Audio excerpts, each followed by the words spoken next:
ആരോഗ്യ കേരളം ഐസിയുയിലാണ് എന്നുള്ളതാണ് ഇത്രയും നാള് നമ്മൾ എല്ലാവരും പ്രസംഗിച്ചുകൊണ്ടിരുന്നത്.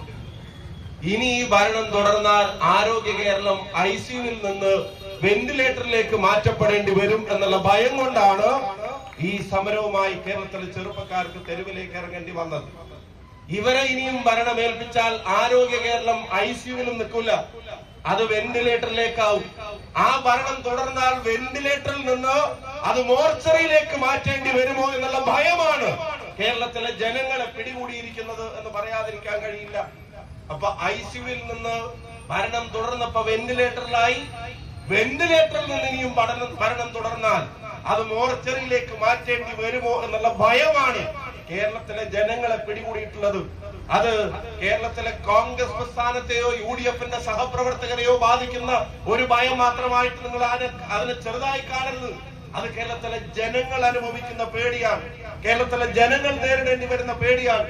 ഞാൻ ചോദിക്കുന്ന, ഒരു വാർത്ത വായിക്കുന്ന ഒരു സാധാരണ വീട്ടമ്മ, ഒരു വാർത്ത കാണുന്ന ഒരു സാധാരണ വീട്ടമ്മ, തന്നെ പോലുള്ള ഒരു സഹോദരി, തന്നെ പോലൊരു അമ്മ, തന്നെ പോലൊരു ഭാര്യ, തന്നെ പോലൊരു വീട്ടമ്മ 5 വർഷക്കാലം വയറ്റിൽ കത്രിക കൊണ്ട് നടക്കേണ്ടി വരുന്നു എന്ന് വാർത്ത കാണുമ്പോ ഇവരുടെ നേതാക്കന്മാരും ബുദ്ധിജീവികളും പ്രസംഗിക്കുന്നത് പോലെ അതൊന്നും വലിയ കാര്യമില്ല എന്നുള്ള നിലപാടാണോ എടുക്കേണ്ടത്?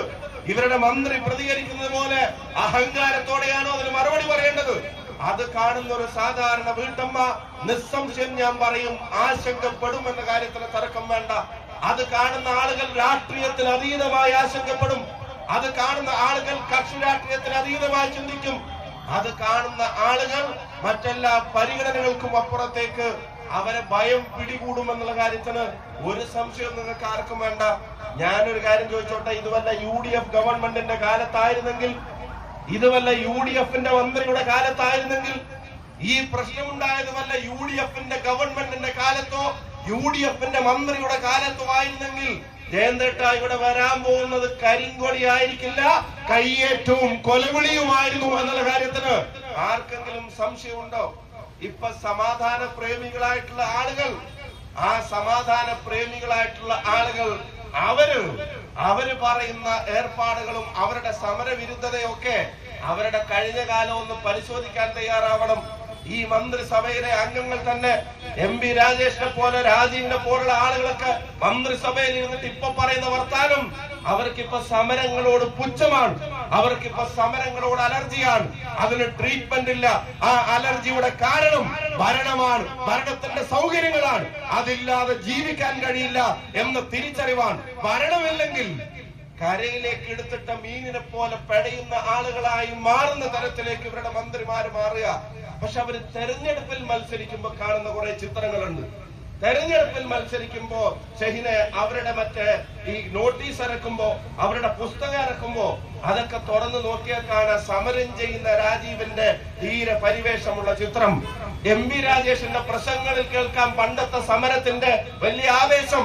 തെരഞ്ഞെടുപ്പിൽ സ്ഥാനാർത്ഥിയായി പാർട്ടി പ്രവർത്തകരുടെ മുമ്പിലേക്ക് അവതരിപ്പിക്കപ്പെടുമ്പോ അപ്പൊ സമരവീര്യമുള്ള നേതാവായുള്ള കഴിഞ്ഞ കാലങ്ങളുടെ ചിത്രം അത് വലിയ തോതിൽ പ്രദർശിപ്പിക്കുന്ന ആളുകൾ, അവർക്കിപ്പോ സമരത്തോട് എന്താ അലർജി?